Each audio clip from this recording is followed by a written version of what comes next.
এই তোমার কি হয়েছে? তুমি রাগ করে বসে আছো কেন? সকালে দুটো কথা বলছি, অ্যালেক্স বললো তুমি ভাত খাওনি।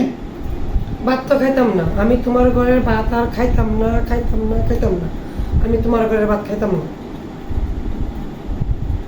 কেন তুমি ভাত খাবা না কেন? ভাতের সাথে কি রাগ? হ্যাঁ, ভাত খাইতাম না, অন্য কিছু খাইয়াম। পোলাও আছে, আটার রুটি আছে, বিরিয়ানি আছে, কতলা কিছু আছে, এইটা খাইয়াম। কিন্তু তোমার ঘরের ভাত আমি আর খাইতাম না। তোমার ঘরের ভাত ওরে। আমি খাইতাম না, খাইতাম না, খাইতাম না। আমি পোলাও খাইবার পারি, বিরিয়ানি খাইবার পারি, পরোটা খাইবার পারি, চিকেন ফ্রাই খাইবার পারি, কিন্তু তোমার ঘরের ভাত আমি আর খাইতাম না। আচ্ছা বুঝলাম। এই জন্যই মানুষ কয় মেয়ে মানুষের হাঁটুর তলে বুদ্ধি, তাই না? আচ্ছা, এখন তো চিকেন নাই, এখন তো পোলাও কোরমা কিছুই নাই, আপাতত তুমি এই কেকটাই খাও, নাও।